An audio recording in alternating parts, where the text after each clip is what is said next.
Needs to be educated on what substance use truly is. It is not a moral failing. It is not poor decision making. You know, people like my son perhaps make one poor decision by ever trying a substance, but once that disease is ignited in the brain, we're off to a different beat. With the epidemic raging on in this country, and especially here in New York and on Long Island, and we have a lot of issues that are currently happening right now. And tonight, I get to talk with a fabulous woman named Pamela Stark, who just retired from the Nassau County Police Department as a detective, and has been, how long were you the substance abuse coordinator for? For Nassau? Well, I actually started the position. So it was right after Natalie Ciappa had passed away in Nassau County. 2008? 2008 is when they started to investigate. By 2009, we put it together. And that's when they started to do like a multi-prong effort. So it really became very organized. And then... So multi-prong, police, school districts, the education, court, yes, right? You know, everybody come together and really help people that are afflicted with the disease, and then try to thwart off with education in the schools and prevention. Yeah, the awareness end of it, I kind of snowballed, and I started to grow with it. And that's when I started to being asked to present places. So, you know, just for anybody that doesn't remember, Natalie Ciappa was a beautiful, and I mean a gorgeous young woman, 18 years old, a senior in high school, who was found dead in a garage after a party in Seaford, Long Island, in New York. White, middle-class neighborhood. She was a cheerleader, a straight-A student, and all of those things, and she was also addicted to heroin. Yes. And I think her face, when it hit the news, it scared people. It scared, but it also brought an awareness to so many of our homes, right? And so that the people were identifying. And I remember getting a couple of calls saying, hey, you know, and I was just in this position, you know, I heard about Natalie Ciappa, you know, where can I go for help? So it's such a terrible, awful thing that happened to that family. But I'm sure it helped a lot of people, right? Because once all of a sudden somebody emerges. Yes, and you from start the shadows. Yes, and you start to identify and you say, okay, now maybe I can feel like I can speak out. And they started to call. And her parents, my gosh, they did such beautiful things. They did beautiful work. They did do beautiful work. And they've kind of just taken a step back a little bit. And that's okay, because they need to do what's right for their family now. But they were one of the first people that really stepped forward to share their beautiful daughter's story. Yes. Because it should never happen. You know, so after losing my son too, it should never happen to not one more person should live this horrific, you know, your life is forever changed. And I still wake up and say, really? Did that happen? I can imagine. Yeah, it did happen. I was leaving tonight to come here, and as I was walking out, saying goodbye to everybody, I was about to shut off the news, and all of a sudden there was a mom with pictures of her children. I think Staten Island. Staten Island, yep. Yes. And I said, wow, it just doesn't end. And those are the people that come forward, right? Yes. And that you know about. How many people that are still not? How many people are not really talking about it? You know, so the one thing that I will say, after you've lost a child, you don't have that everyday anxiety about wondering where they are. Okay, the anxiety is different, the loss is different, but when you're in the midst of dealing with addiction in your family, especially with the child, you know, your phone rings, is this the call? You know, you're always on such a high level of anxiety because it's just mind-boggling what the disease does to the whole family. Yes. So, you know, it is time to come out of the back alleys, to emerge from the basement, and let's talk about this disease, because there's too many people struggling with it. We shouldn't, you know, it's 2018. Let's make this year count. And you know, we were speaking before, and the first time I was on your show, we were talking about how the disease of addiction, it affected me as a young child. So it was not heroin, which kills. Yes. so fast, right? Yes. And the addiction just takes over. And mine was the similar roller coaster, but it was just a different way to get on it. And it was Yes. my mom with alcohol, right? And self-medicating with alcohol. And so I was brought up into a family. My brothers were 10 and 13, and when I was born. Maybe I was a makeup child. I don't know. But I was brought up, and from the day I can remember, and my mom was such a nice person, very, very nice person. But They're she all was, nice people, though. Yes. We need to remember that. Yes. People struggling with the People substance think use that she was disorder. nasty. She was nice. No, they're beautiful people. But I knew with from the day disease. from day one, this was not a person to depend upon. It was almost like it was very stressful. And as you were talking about, I remember I would get in the car before we talked about drunk driving, and I would get on the back seat of the floor of the Dodge Dart as a young child, a fear, because you never knew what she would hit, like the curbs and through the bushes. I remember I was telling Anthony Rizzuto, we were talking about it, and I said, I remember having my girlfriends over in the backyard. You didn't have that often. I lived in New Hyde Park, 50 by 100 plots. And this day, I invited my girlfriends over, and they lived right on my block. And we're on I think our tire, that was our big swing set, right? Mm-hmm. My mother comes out, and our garage was detached. And my father goes, no, Lucille, you're not getting in the car. And she goes into the car because the car was registered in her name. There's always some kind of reason. And I was like, oh no, what is she doing now? And so he locked the garage door, not the side door, because there's a side door. And lo and behold, those taillights came right through the back. The side door. Oh no, right through the garage door. Oh, and right. I very slowly just breaking it all off. So I lived the addiction lived from the disease. So when people say to me, how do you know addiction? That's what I was born into. Yeah. Right? But I did have a beautiful thing that happened to me, and I've met many mothers that say to me, forgive me, but I couldn't do it anymore with the addiction. And I said, I understood that, because when my mom left and I came home from school and I was 9 and my father was crying, and he said, Pammy, I think this time she's gone for good. And Linda, I wanted to have a party. Why would you be crying? Yeah. I couldn't live this one more second. Yeah. It was just chaos and craziness, and police were at our house, and it wasn't like she was a mean person, but it was always just some bizarre situations, Yes. and it wasn't her really talking. But So the drug is unimportant, and I think Exactly. that's such an important fact that just came out. Whether it's Exactly. alcohol or cocaine or pot That's just or the heroin symptom, or yeah. opiate, it doesn't. The drug is unimportant. It's what that drug does to our loved ones, yes, and then to us. and then to us. Then And in to- turn, all the collateral damage. Yes. Because that's what we are. We're the collateral damage. And the affected person, if your mom truly knew how much she was hurting you, She would never have done. she never would have done that. They don't realize She was how much sick. they hurt, each and every person that's, in their circle. And my father, for back then in the 60s, unheard of, would say, pray for her, Pammy, she's sick. And so I never really heard him say a bad word about her. He would be quiet. There was a lot of drama, a lot of lies. The manipulation of addiction, I could almost spot a mile away. Yeah. Because I lived it from such an early time. But then I do was the same blessed, thing, and right? I hear people, or I deal with parents every single day, and they'll say something, and I go, you need to, let's just stop there. Let's Yeah. take a deep breath. They're manipulating you, and you are allowing it. And then especially speaking to someone, I can hear my son, all those, because they want to press every button just to get you away from really what the true facts are. So that they could go And use they their can go and substance. do what they need to do Yeah. for themselves. And I was blessed. So when I came into this position, I remember calling my mother.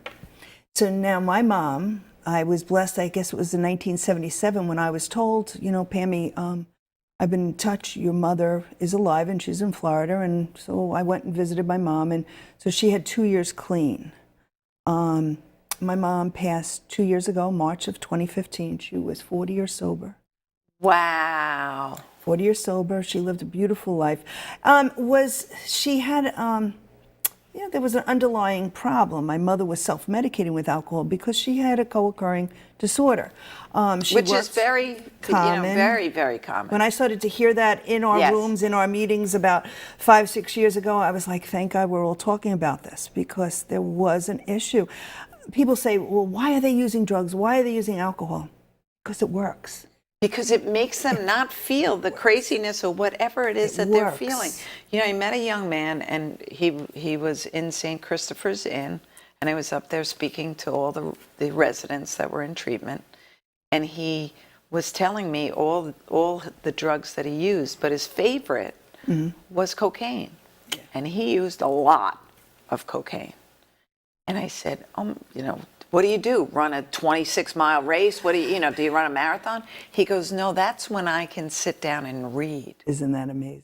So many underlying issues there. So obviously ADHD, a lot of things going on, but that drug Worked for him. Worked for him in reverse to what, so people that some people abuse substances, yes. But there's usually There's always a difference. Yep. There's a difference. Weekend warriors. Yeah. That's what we call them on patrol. Yeah, that's very true. Yes. And it is different. It just is a It's different. different switch. But I don't know about the heroin. I don't know how many weekend warriors do we have with heroin, right? I think it's different. It's very different, and that's why that drug in particular is so insidious, because you can be prescribed 14 days of opiates, yes, and then be physically dependent on them, which just leads you down the path into addiction. 100%. So, it is different. Would you or I be able to use opiates and not be addicted? I doubt it. I doubt it. I don't think there's anybody that can truly do that. That's Exactly. why Governor Cuomo yesterday said that he's going to put a tax I heard that. to the pharmaceutical companies, that they will have to pay for every pill that they make or prescribe that's written Goes to as treatment, right? Yes, and it will go to treatment. God willing, it gets to that kitty that actually pays for something. I'm a little sarcastic, yes. But point being, doctors, and we fought a few years ago in 2016, physician education got passed. Yes. Is it the best education? No. But something. It's something. So we're going to keep continuing to change that, because the dynamics have to change. Physicians need to know 2 days, 3 days, you have a tooth pulled, you have, root canal done. You don't need 60 Percocet. You need enough to take the edge off 1 or 2 days, then go to Advil. Yeah, and see, with law enforcement, and you're talking about the education. From law enforcement stand, and I think that education, whether you think it's the greatest or not, is wonderful, because let's say you're prescribing to me, and you don't have to have that education. And now law enforcement comes in and says, Linda Ventura, we think you're over-prescribing to Pam Stark. But Linda Ventura she hasn't been educated. So she is not really, it's hard to make her responsible for Pam's addiction. Well, guess what? Now Linda has some type of education. And now you're prescribing to me. Well, you better make sure. Because guess what? Now you will be held responsible, because now we're at a different level, right? We're down here. Now we're finally holding you up here. So it's a different level of, so I love when I hear the education. It's harder. Have you noticed now? I mean, I see a lot more people are going to pain management, and they aren't allowed to use as many opiates. And I really think it has to do with all the legislating, all the fighting that you and so many awesome people have been doing. I don't think you realize how many people you're helping. It's funny. So I'm a financial advisor by day and crime fighter at night. No. But I had a client that was such a cute couple, and they came in, and she was an RN and he was an EMT in Queens. And they recognized the picture of my son. And then he said, because he rides the ambulance, he goes, I want to thank you for doing everything that's been done. We're seeing it change on the street. Yes. Yes. So you know what? Just when you think, Yes. am I pushing that rock and it ran over me about 60 times? Well, we're going to push that rock up that hill just one more time. Oh, yes, you have. Yeah. So we're just, I mean- you know, we have to keep going. And I think the families coming out and saying, holding our legislators and our elected officials, holding their feet to the fire. Because guess what? You want to be elected again? Oh, no, no, no, no. No, Not if you're not going to do the right thing. 100%. Yeah. And this is not a bipartisan issue. This is a human life issue. It's a quality of life issue, as far as I'm concerned. This has no place, Democratic, Republican, it doesn't matter. This is, I lost my son. And you know what? We need to change the way business is done on the streets of Long Island and in the United States. And with all of the awareness that you have done with legislation, every time you go up there and every time you affect one person in a room and you change a law, I don't know if you realize how many, because we never get those stats, right? Right. The positive stats. But I think you, Terry Kroll, all the moms out there should really feel very warm at night. I find it to be amazing, really, how you guys do. But, you know, I love you. I mean, even more so than our working and detective, whatever. Of course. I just love you guys. We're just friends. Yes, we are.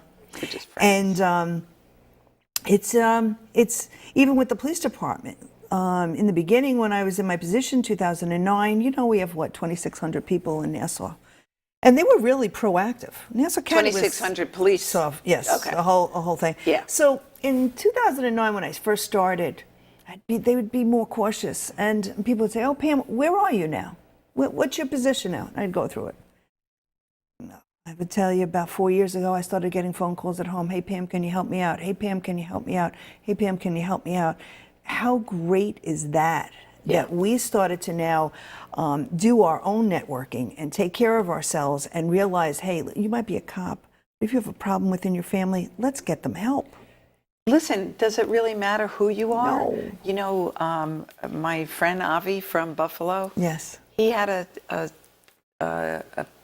he was trying to help a kid. Both the parents were physicians.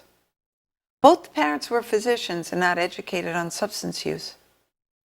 So how can that be in this day and age? I don't know. You know, I think, you know, so See let's... that doctor that was found dead in New York City, heroin? It can happen to any. There was a kindergarten teacher in Sag Harbor found it, you know. I know. We have bus drivers that are dealing out of their buses. You know, so as a parent, if you want to put your head in the sand and say, not my kid, this is not going to happen in my house, it's not happening in my community, it damn well is happening in your community, and you're better off knowing all the signs and symptoms, and you're always better off being proactive instead of reactive to the problem at hand. Because when you are educated and kids start to ask questions, or when something happens that there's a teachable moment there, well, then you better have the right facts. Because teachable moments happen every day, and that doesn't mean you have to lecture kids, because those are the moments that you can make one statement, you've planted the seed, and you walk away. They're going to come back and speak to you. There's no doubt in my mind that they will do that.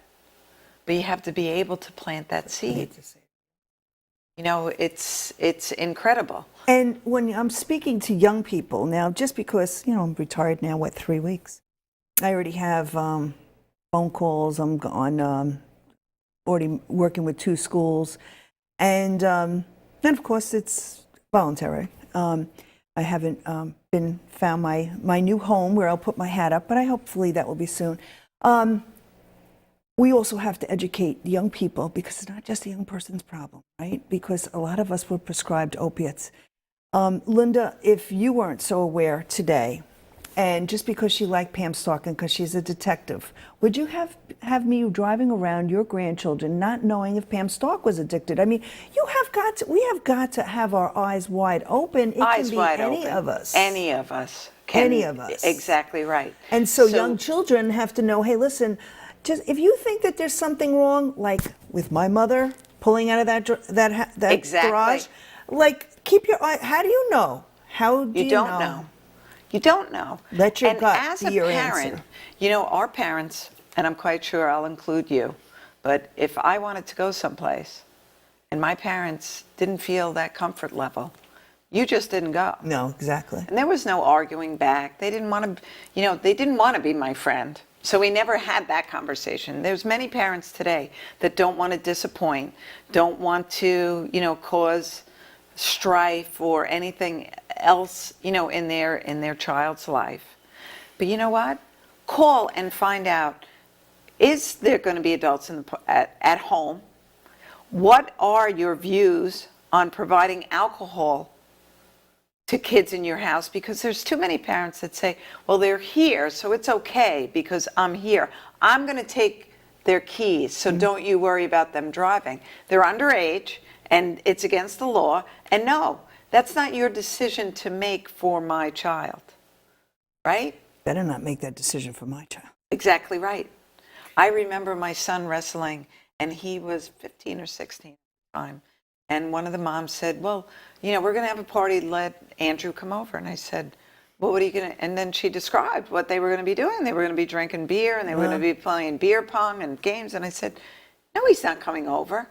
Oh, don't be such, you know. Yeah. I'm going to be such. Exactly.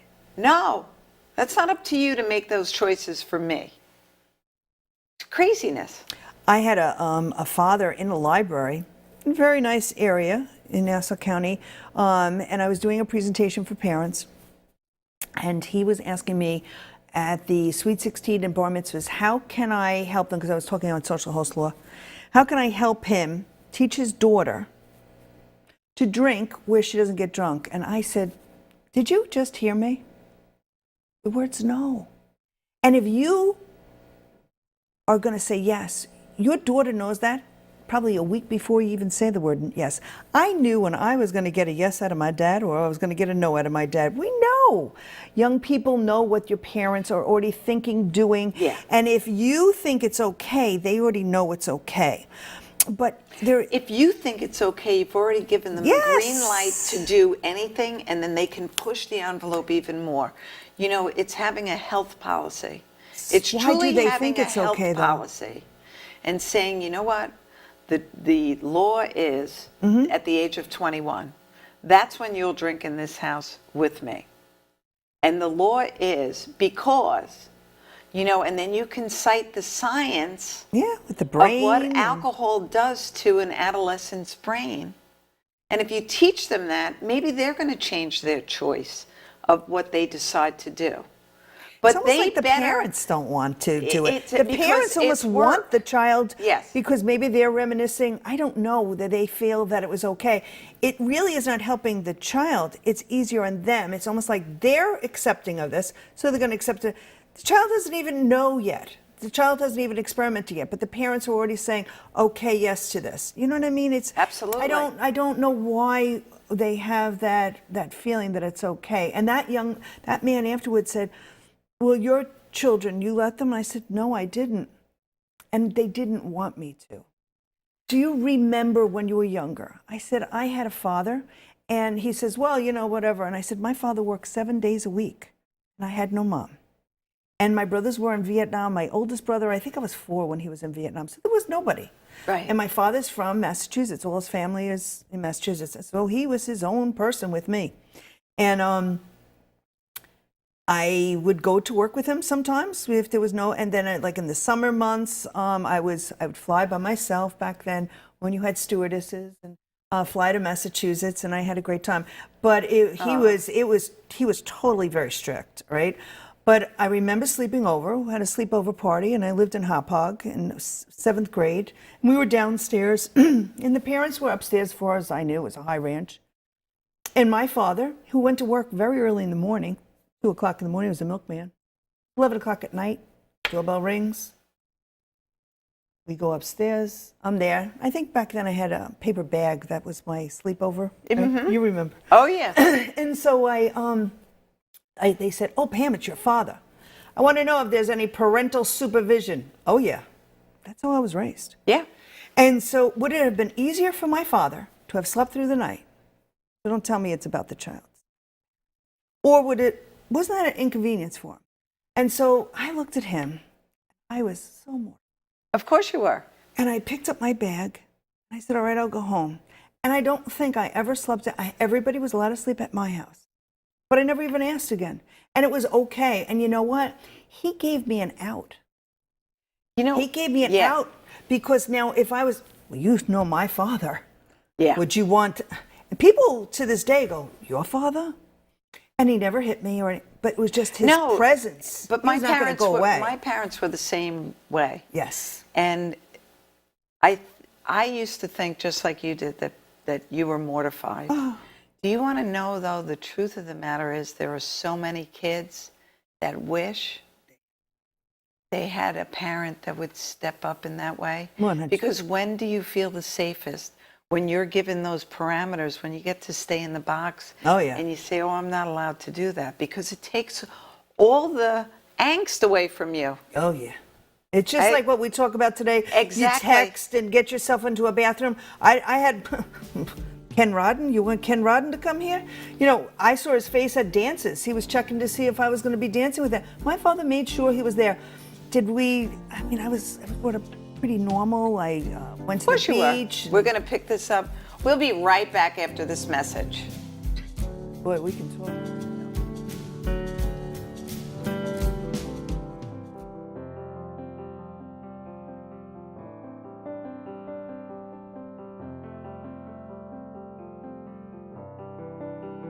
My age is 18 years old, and my name is Evan. My name is Sean, and I'm 19 years old. My name is Justin, I'm 16. My name is Angelica, I'm 18 years old.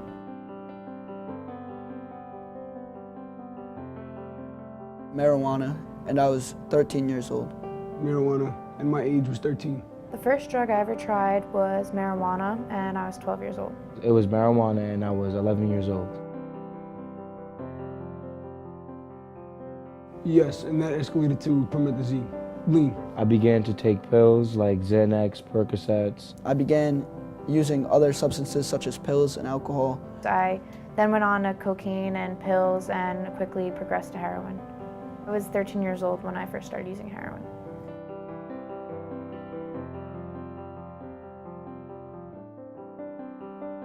I had aspirations of going to an Ivy League school, and that quickly, within a year or two, changed. I stopped going to my classes. I stopped going to school altogether eventually. All my friends were kind of just dropping me.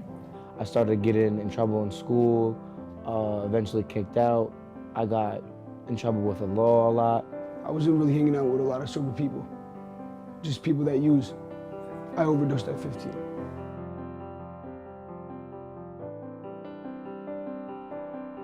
I've been at Outreach for 5 months. Outreach honestly really helps you. It shows that you're honestly worth something. And it's possible to become sober if you put in progress. But it's not just gonna be handed to you, you really have to want to change. Inpatient, you can't just leave. You stay here and you have to deal with it. That's what I feel like a lot of kids need. In a long-term facility, the counselors get to know the resident better, and they get to actually work with them more than in a short-term 28-day facility. And it really gives kids a chance to work on themselves rather than being rushed through a program, just to be thrown back into life, going back into the same old bad habits that they were doing before.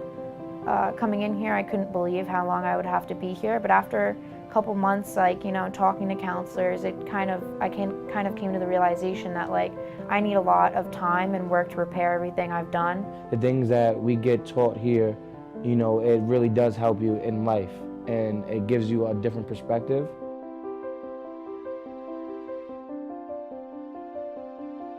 It's very important for a kid to have a family involvement in treatment so they don't think they're alone in this. We communicate on a better basis than how we used to. We understand each other more. And that was from the help of Outreach. They come every Wednesday night for support group. They come to a group every other week. They come to peer support group to discuss their problems also. My relationship honestly has got a lot better. Because I remember my mom used to never want to say anything to me because she would be scared of my reaction. I'm starting to realize in here, I really have to take advantage of the fact that I have her still. When I was about 14 is when my parents realized that I had several different problems, such as behavioral issues, and the behavioral issues kind of stemmed from my drug use.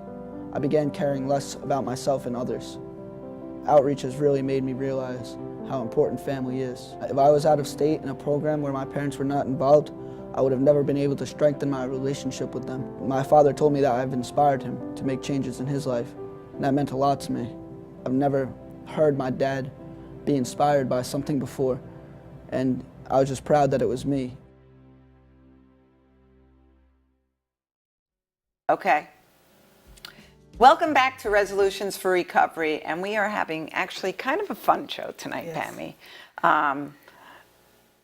I want to talk about Too Good for Drug program and the success, or what do you feel that the schools have utilized that in the right way? Do you think that more needs to be done? Oh, I love it. Because now you can answer a little bit Yeah, I can. differently than probably 3 weeks ago. Well, I know the police department really backed me with this. So it was before I even got the spot, right? They were coming together and they were putting together such a great campaign. And that was 2008, 2009. And one of the areas of the prong approach was education. So they said, oh, we'll send this detective away. And so I was sent away for Train the Trainer. The difference is if you receive Too Good for Drugs, you could basically follow it. You don't need to be certified. But the idea was they wanted for me to be the intervene, right? So I could certify every school district, and the school districts needed an evidence-based program at the time. So Too Good for Drugs is a program that's, what, 35 years old? It's from 1978, so it's actually almost 40 years old. It's been in all 50 states. It's in And over, it's a curriculum. It's a curriculum. It's like And- books on a shelf. Like people will say, oh, you do the Too Good for Drugs. No, I don't. It's a curriculum. And in kindergarten, you'll have like puppets, first graders, puppets. And it's a 10-week program of an hour. But it teaches you a dialogue to continue. and coping skills and communications. Resilience. And it can actually work in bullying, in sexting, because it talks to you about all the things that you need to empower yourself in so many of the different obstacles that you have. Sexual harassment Yes. now for women. You know. Everything, yes. Imagine if we teach our young daughters. And it does talk about that. Yeah. And then in third So grade, it's there's not, like, because I want to just make that Yes, blanket thank you. statement. You know, you can get attached to what the name is, but if you don't familiarize yourself with really the it should content, be called health and wellness. it should be called that. But I didn't make it, But right? you know, in 1978, they thought that was a good name for it. Yes. And you know, having lost a child, yes, my child was too good for drugs. 100%. All children are too good for drugs. You're too good for drugs. I'm too good for drugs. Right. We're So all too- really, but so let go of all the. I don't know why the Mendez Foundation, because they started this, and it was a wonderful thing. He was a trucker, and he made a lot of money, and he came into this country, and he saw an epidemic that was happening in his own location. Okay. So he had made money, so he said, let me give it back. And he actually paid for schools to have their own instructors. It was wonderful. The Mendez Foundation is a beautiful foundation. Wow. And so he had paid for his own, so he was giving money back to his own Community. Yes, it was Yeah. lovely. And then from there, so it's in all 50 states, 3,000 schools. We are the only police department that have actually taken asset forfeiture money. My commissioner, Patrick Ryder, was in charge of asset forfeiture, and they allowed money, and they said, all right, Pam, here's your kitty. And so I would, if I had you coming, right, I would invite all the school districts, and I would have a 2-day training. It would be outside of the police department. I was having it at the Maryland Homeland Security at the end. The first day would be from kindergarten through 8. So any school district that wanted to come, kindergarten to 8, you can send, some people were sending their phys ed department, social workers, however they want to implement the program is up to them, the curriculum. So the first day, I would have K through 8, and we would teach it, right? So I would set up school districts. Let's say if I had 45 people in there, I would do like groups of 5 and I have 5. So, all right, you'll teach kindergarten, you teach first grade, I'll teach maybe 2 grades, teach them how to do it, but show them, and so they would get up there and show it because 99.9% of it is role play. Yeah. So it's teaching you how to talk, how to express yourself, how to empower yourself when you have an obstacle. They even teach, all right, how you're going to handle bullying, sexting, how you handle even being on Facebook and somebody says something that really hurts your feelings. And these are great. And they even show you in puppets. All right, how do I express myself? So when you're younger, you're using like a third dimension to Yes. bring in your feelings. And then when you get older. So it makes it easier for them to talk about Yeah. it. You know, I always say, so we're the same age. And when I came home from school, and I'm the youngest of 5, and I had a problem, my mom didn't call the doctor and say, Linda needs some Xanax, she's very upset. She didn't do any of those things. She gave me a hug, and through some conversation, got to the bottom of what was truly bothering me. Didn't fix it for me, but said, okay, whatever that problem was, how can we make tomorrow better for you? How can you fix this tomorrow? Yes. You know, so that was coping skills. That was giving me the ability to go and take care of it for myself. As parents, we can't go in and fix everything, and we shouldn't. We shouldn't. No, and I think with my We what take I away see- those growth opportunities. Independence. Yes.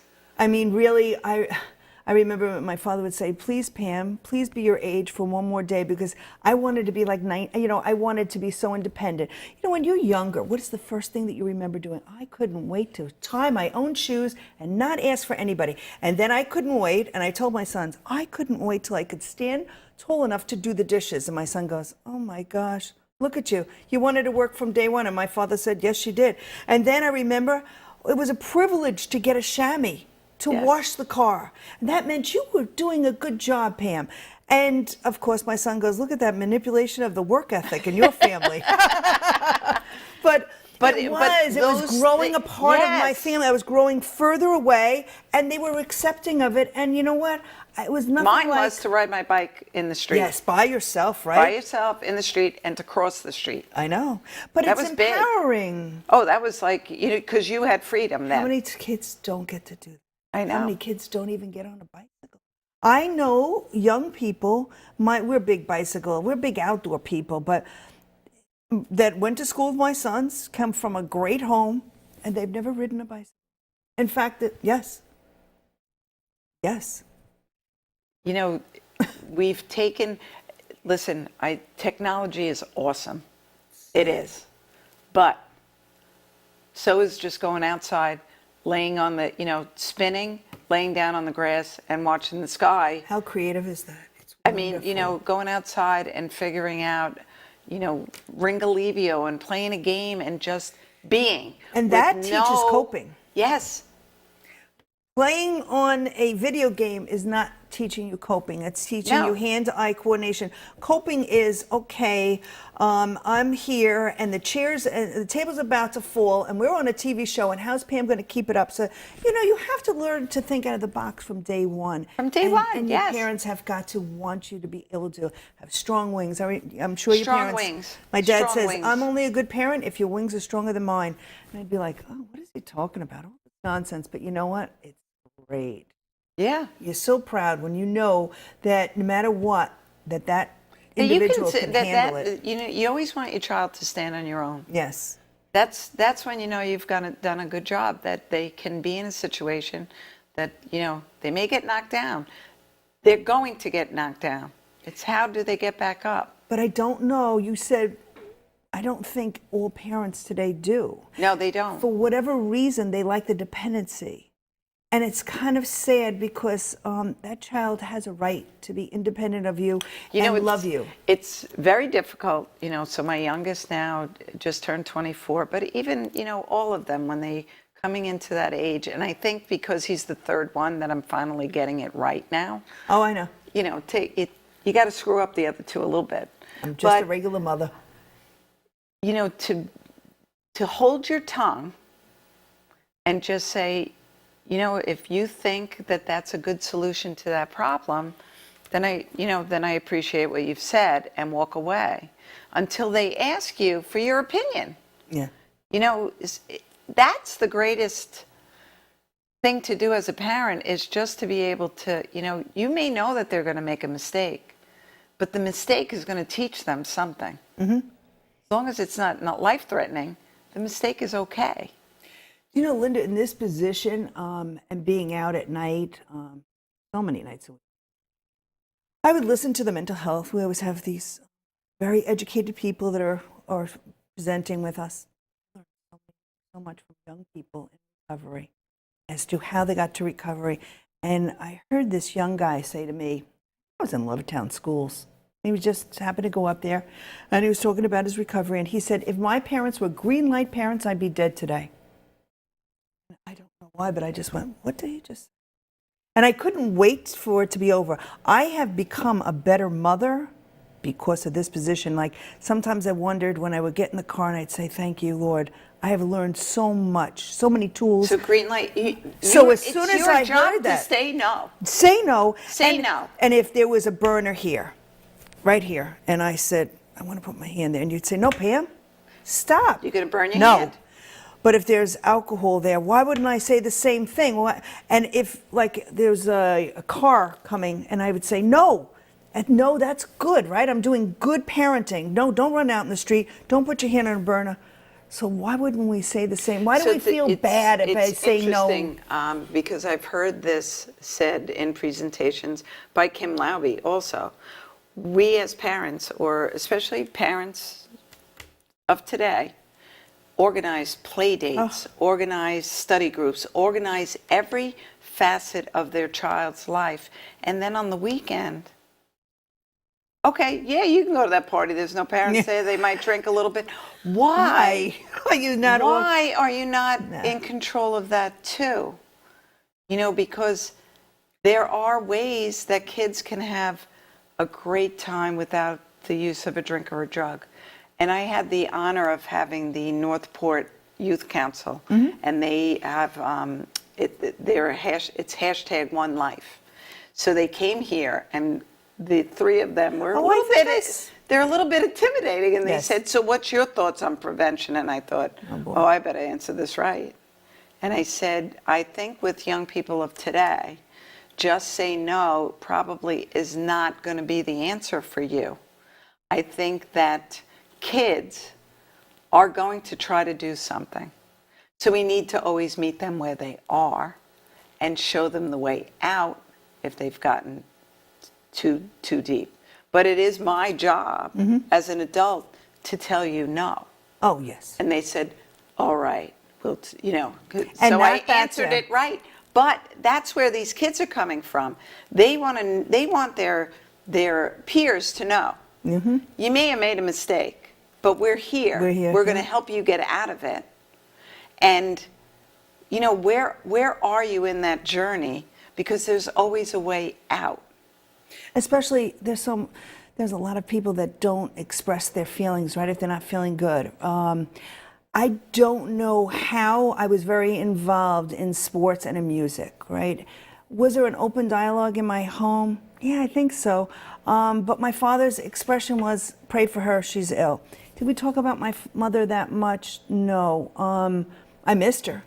But you were aware. You were very aware that there was, so... We didn't lie about it. So whether people like President Trump or not, he has come out and said, my brother died from substance use. He never touched a drink or a drug because he was afraid of it, because he had lived experience. He had lived experience, and he shared that with his kids. We have, a propensity for addiction in our family, so just don't try it. You have to take a stance one way or another, right? And I have a family member, older, and and I was younger. And I remember my father and I going to visit him. He was around my father. He's a little younger than my dad. And it's not for me to decide to say his name, but we visited him, and he was having shock treatments because they thought he had an alcohol problem. This was in the 60s. And see, my father even put that dialogue in the car to me, and I was younger, because I love that person. And I was like, why is he at that hospital? And what is going on? And I don't know why, but my father was very open about a lot of things. And You know, it your feared dad me. He seemed- was such a simple man, but he wasn't so simple, was I was he? just going to say, my dad was basically the same way.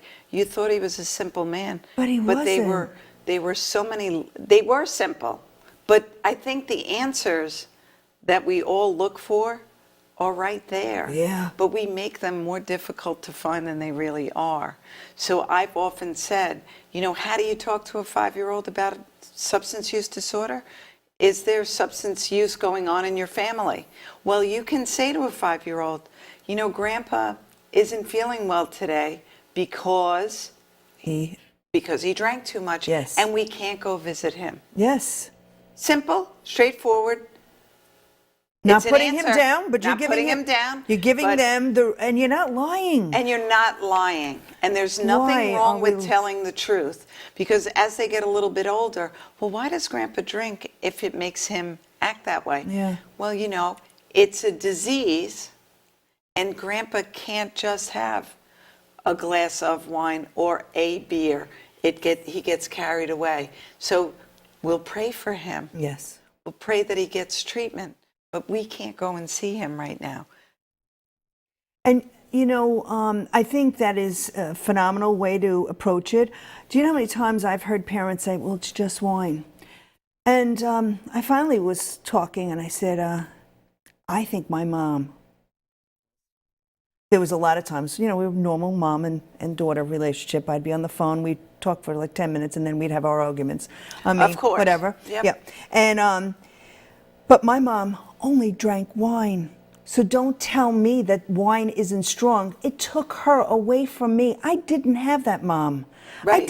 She wasn't there for my communion, for my confirmation. She didn't go for my high school. She wasn't there. Right. And that was wine. So don't tell me it's only wine. That doesn't make any sense. You're saying you understand substance use disorder, but then you say it's only wine. Right. No, that person has a substance use disorder. And Correct. it doesn't matter what they're having, but wine might not kill you as fast as heroin. Exactly right. So alcohol will Yes. take a very long time for that to grow into a disease that's going to, Yes. you know, cirrhosis of the liver, whatever. It's going to take a long time to kill you. Different This- substances kill Don't. much faster. But I think, you know, we have all these parents that are driving around, and I just lived through this, so we live close. Yes. And I was just in your it's town still today. mind-boggling to me that I bring my grandson to see the Santa parade, and every parent, and there had to be 200, they all had a red Solo Yeah. cup. They came out with a 6-pack, not one beer, a 6-pack of beer. Terrible. You're bringing your babies to see Santa. How And many you can't people make are it- self-medicating in this? There is. But we've- why is every event in our lives have to revolve around I don't get it. something? Halloween, dragging a wagon with a cooler in it. And then you wonder why your kids are doing the same thing? And now Because we you- wonder why they can't tell their child no to drinking because they don't want to say no because they are self-medicating. Correct. So it's like a vicious cycle. So, you know what? I And think we're not the alcohol police. No, Let's I'm make it, not you at know, all. I enjoy a glass of wine Same with dinner. here. But I enjoy a glass of wine with dinner, not a bottle. Yeah, and I have to say but that. I think we also have to say that when there are, you know, first off, when I'm remembering back being a mom of 3 children within 5 years of each other, so we were a little bit busy in my house. If I had had a glass of wine with dinner, I wouldn't have been able to function. But it also was why, you know, I'm going to have, if I want to have something, everybody's going to be asleep so I can enjoy it so that- yes. for that moment. And that could be my, you know, my wind down for the day or whatever. Oh, that was a pun, wind down. Yeah. But you know what I'm Very good. saying, right? Oh yes, definitely. I think that, you know, we need to show it's But not not out- talk. not It's out for not Santa. talk. Right, not out for Santa. Not out for Santa. That's like wearing your pajamas when you're going food shopping, or you just everything should be appropriate. We should still keep in appropriate behavior as an adult to show young people. Now, there was I was just telling this Kids have already said in a Section 11, which is Suffolk County, Yep. Section 11, they did like 350 surveys. Might have even been more than that, of who influences. Who would you go to if you had a problem? Well, coaches. Yes. Whether you played a sport or not, coach was high on the list. Parents were on the list too. Sure. But if you don't have that open dialogue, then kids can't come to you. And would they come to you if you're self-medicating yourself? Right. They don't know. Terrified, probably. Terrified. How am I going to tell you that I'm having a problem, or that so-and-so is having a problem when you have a problem? Would I have gone to my mother? No. No. Now, when my mom got healthy, and I saw her for the first time, and I'm saying it was difficult. There was many years. There was no birthday cards, no Christmas cards. It wasn't like I saw her once in a while. There was many years, and I remember like looking at her like, is she gonna like break? Is this the real Yeah. thing? Because she was working. She was doing like so many things, and then I was down in Florida visiting her, and she was cleaning a motel room. That was my mother was the cocktail dress with the martini, with the smoking and the cigarettes, and I think she had canister. I don't think they ever played. And, it was very social. She was always social. Now I go down to Florida when she is in recovery, and I see this woman cleaning motel rooms. And I'm like, whoa, when did you get here? Like, we don't live like this. She was And humbled. And I watched her clean, and I watched her smile, and I watched her get in this old car, and come on, Pam, and I was taken back. And so when I was 17, I had just gotten a car, got a $200 Volkswagen Bug, and I drove from Hauppauge every Thursday night, because back then it wasn't so open, and there was Freeport Hospital, had a detox. Yeah. And they had family group Therapy. dynamics. Okay. And I So- would drive every Thursday night. Ironically, Like Alateen or Al-Anon. yeah, and this was, I don't know why I was just it just became my passion when I saw this woman cleaning a motel room, smiling, driving, doing all this stuff. And it was not easy life, right? Right. When she had this easy life, she was going through a garage. How could that happen? How could all of a sudden she be doing so well? And so I couldn't get enough of learning every single thing I could about substance use disorder, but they didn't call it then. And I No, remember they called it addiction. Addiction, They called it alcoholism, probably. Yeah, she's an alcoholic or whatever. And when I flew on, where my wings became strong, I had recovery in my life, and it was empowering. And I don't think I ever worried about her drinking. I don't know why, maybe because we had such a distance, but I gave her her recovery, and I gave her her alcoholism, though, too. I mean, I didn't wear it because I hadn't been around it.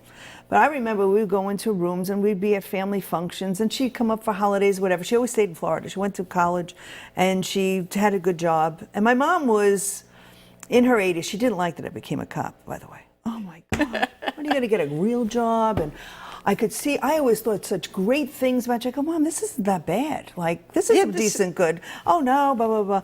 So as I said, we would call on Mondays, and I'd be cleaning the kitchen, and all of a sudden I said, oh, Mom, they're talking about this new position. And I was a detective already. And I had just been in main office, which offered Fugitive Squad, which was a great gig. And I said they're talking to me about this substance abuse coordinator. I said, it's about opiates and heroin. Oh, my gosh, Pammy, you can bring your gifts to them. I'll never forget that. Wow. And I was like, what are you talking about? Because, of course, me, just gonna fight with her. And so she said, she said, didn't you listen to anything? Didn't you have your ears open? I said, what are you talking about, Mom? So she said, I said, I didn't learn about heroin and opiate with you. I'm trying to learn so much about this. You have to see I'm reading it at night. And so she said, they didn't offer me heroin, Pam, otherwise I would have used it. Didn't you get anything out of all this education you've been doing all these years? And it just clicked. Now, she was in her 80s saying that to me.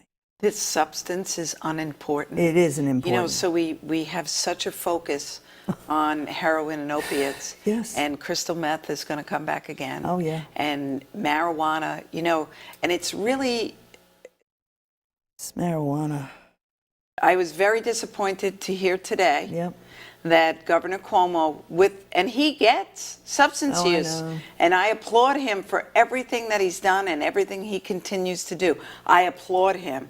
And on the other hand, how can you even look into legalizing recreational use in New York State? Because it's going to be all about the Money. God almighty dollar. And I think, you know, as a country, we need to, you know, and many people Look at how bad we are argue without and the everything. legalization of marijuana. Where are we going to be with that? It's going to be How compounded. do cops know about, you know, so never mind all the cars that are driving into houses, into buildings, running people over. Now, let's just throw in, Yeah, real distracted, real Yeah. drug driving. That is very hard. But of course, we do have. well, we have- I but think you don't that want to they- be at that point. No, you don't want to be at that point where the police have to always be one step Organizing your yeah. driving. Yeah, no, it's not. And you know what? Even So you talk about, you know, okay, so the babysitter's going to drive your little ones. I don't even care How about do you that. even know? You could be driving your children, and somebody crosses that center line median Mm-hmm. who is. Yep. Have they put any? You know, when I heard that this morning, because I was doing some stuff around the house, and I heard that this morning, and I thought, right, they're doing all this and they're allowing all of it. Have they given any money towards education now for the schools to now be educating on weed? Because I was just presenting And vaping. Yes, so vaping. I'm doing a Weed. presentation on Yeah. vaping. But I was in this presentation and I was talking to some students and I love speaking with them. I mean, I live to work with young people. I absolutely love it. I never even knew I would, but I always think when I look at an audience and I hear people say, "Oh, that one-time assembly." Well, no, you should have that education, that Too Good for Drugs or whatever curriculum you have. But more is the best. And if you come in and I come in and we touch just one or two people, because I always go into that room and I look around, I go, who's hurting in this room that maybe is Pam? They're all hurting in the room. Yeah. You know, especially Maybe if they the young listen to one kids. word. But they need to know that there's a group of kids that don't want to do Yes. drugs and alcohol because they're all looking for each other. Tammy, thank you so much Oh, for coming thank you. tonight. Had a great time. Thank you for joining us this evening. If you have any questions, please reach out on the Facebook page. If you need help in any way, shape, or form, please don't be shy. Help is but a phone call away. And, you know, and hope is always the answer. Never give up. Have a great week and a good weekend. Good night. Night.